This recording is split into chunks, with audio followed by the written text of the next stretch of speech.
We now have a reading of two of Yeats's very famous poems. Abhinav Phukan, research scholar in the Department of English, Cotton University, will read Sailing to Byzantium, and the Ohomia translation of the same will be read by Sri Anubhav Tulokhi, who has translated the original poem.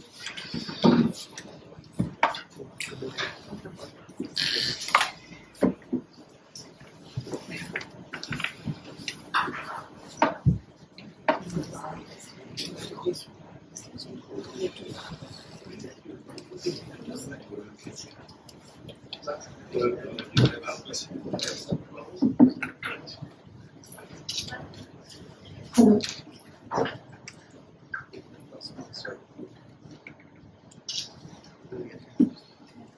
Can I have the audience?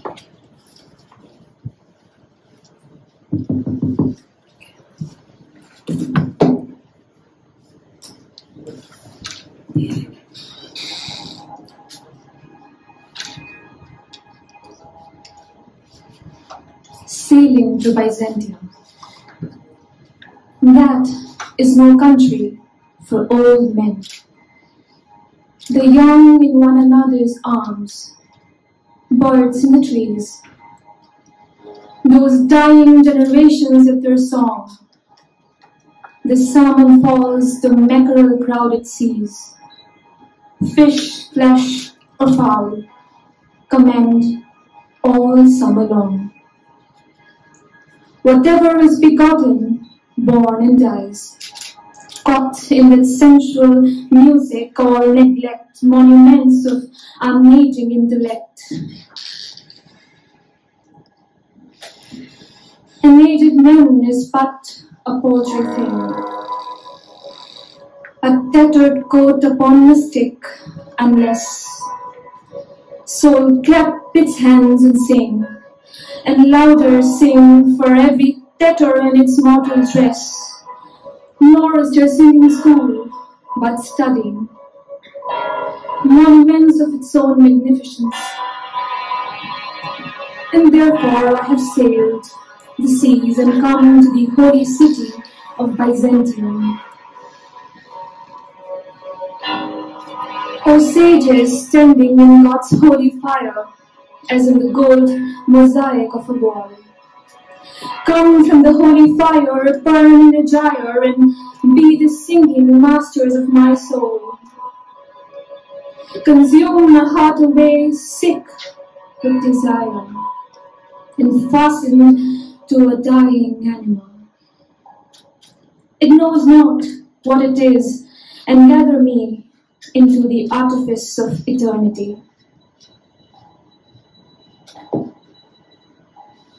Once out of nature, I shall never take my bodily form from any natural thing, but such a form as Grecian goldsmiths make of hammered gold and gold enameling, to keep a drowsy emperor awake, or set upon a golden bough to sing to the lords and the ladies of Byzantium,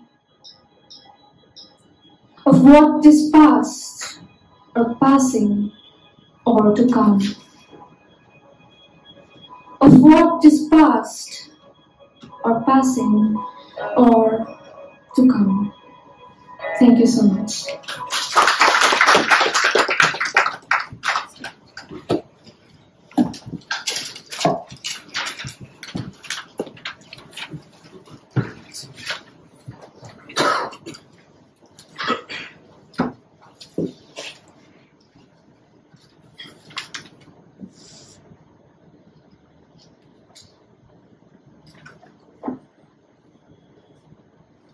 একেটা কবিতাৰে অসমীয়া অনুবাদ।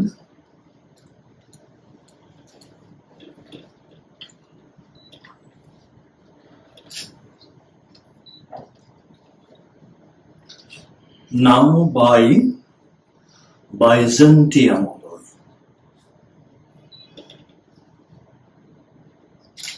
নহয় এইখন বুঢ়া Mather দেশ নহয়, ডেকা গাভৰু যৌৱন ভৰুণ ইতে সিতে বাহুবন্ধনত গছত চৰাই সৌ মৃত্যুমুখী প্ৰজন্ম যত গীত মাত মুখৰ পাহাৰীয়া নৈত চালমন মেকৰেল মেটমৰা সাগৰ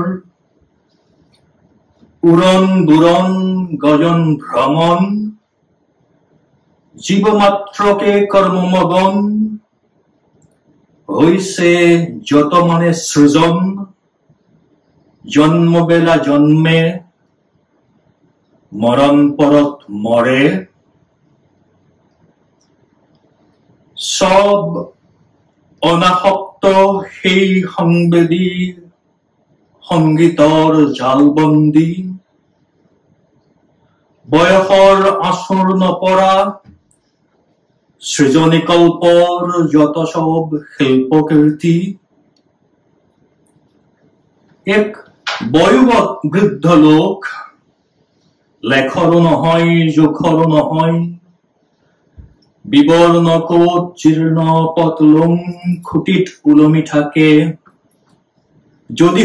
যদিহে আত্মাই হাত চাপৰি বাই নাগাই গান কণ্ঠ উজাৰি কটা কানি সি প্ৰস্তুত কৰা জংগম সাজক শুনাবলৈ তাত নেথাকে গানৰ স্কুল নেথাকিলেও নাই পিছে নিজৰে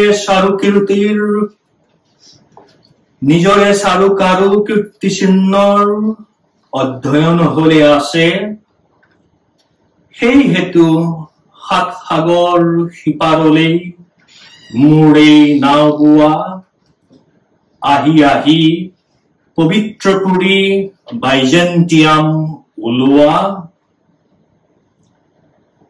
দেৱতাৰ বাবে কৰা হোমৰ অগণিমুগ্ধ হেৰাও ঋষিগণ এক সুবৰ্ণখচিত প্ৰাচীৰ চিত্ৰত আছে যেনেকৈ অংকিত ঘৃতাগ্নি এৰি আহাচোন চক্ৰাকাৰে আৱৰ্তিত সেউজা গায়কগণ মোৰ অন্তৰাত্মাক শিকোৱা গীত মাত ক্ষীয়মান হিয়াখনি মোৰ কামনা বাসনাৰ ভাণ্ড জুটি দিয়া মুমূৰ্ষু এক পশুৰ লগত যি নিজৰ বিষয়ে নেজানে একো আৰু সামৰি সুতৰি লোৱাচোন বেগতে চিৰন্তনৰ নিয়াৰিত এবাৰ ওলাব পাৰিলে নলও কোনো অৱধাৰিত আকৃতি নধৰো ৰূপ জগতৰ জীৱ জন্তু একোৰে সোণৰূপ হাতুৰে প্ৰীতি গ্ৰীচ দেশৰ সোণাৰীয়ে গঢ়া যিকোনো ৰূপকে লবলৈ ৰাজি আছো মই যি জগাব পাৰে কলমতিয়াই থকা এক সম্ৰাটক সোণৰ গছৰ ডালত বহিলৈ জুৰিম গীত বাইজেন্তিয়ামৰ প্ৰভু ঈশ্বৰীসকলক শুনাবলৈ পাৰ হৈ যোৱা পাৰ হওঁ আহি থকা কালৰ সংগীত ধন্যবাদ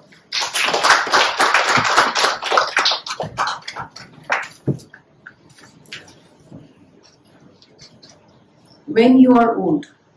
This is the next poem that will be read by Triti Mahanta, Research Scholar, Department of English, Cotton University, and Shri Kuhal Dutta will read Ujit Borua's translation of the same.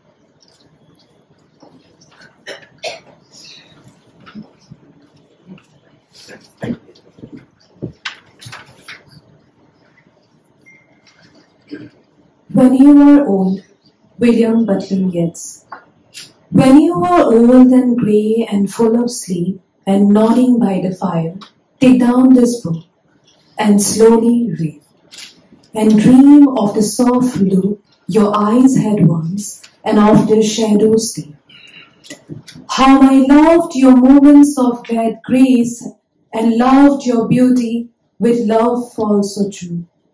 And one man loved the pilgrim's soul in you and loved the sorrows of your changing face. And bending down beside the glowing bars, murmur a little sadly, how love fled and paced upon the mountains overhead and hid his face amidst a crowd of stars. Thank you.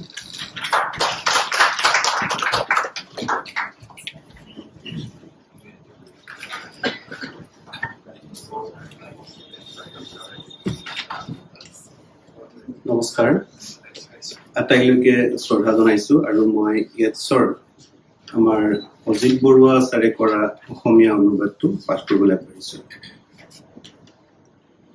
যেতিয়া তুমি বুঢ়ী হবা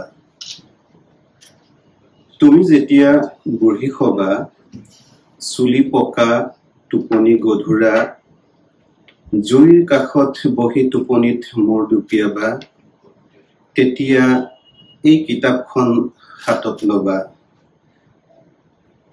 আৰু লাহে লাহে পঢ়ি চাবা সপোনতে চাই লবা তাহানি তোমাৰ চাৱনি আছিল কিমান কোমল আৰু চকুৰ ছাঁ কিমান গভীৰ কতজনে ভাল পালে তোমাৰ মুখৰ সেই আনন্দ লাৱণ্য সঁচা মিছা তোমাৰ সৌন্দৰ্য কিন্তু এটা মাত্ৰ মানুহেই ভাল পাইছিল তীৰ্থযাত্ৰী তোমাৰ আত্মাক আৰু তোমাৰ ঘনাই সলনি হোৱা মুখৰ বিষাদ জ্বলি থকা মাৰিৰ কাষত অলপ হাউলি লাহে লাহে কবা অলপ দুখেৰে কেনেকৈ প্ৰেম গুচি গ'ল আৰু ওপৰলে পৰ্বতত খোজকাঢ়ি মুখ তাৰ লুকুৱালে তৰাৰ জুমত ধন্যবাদ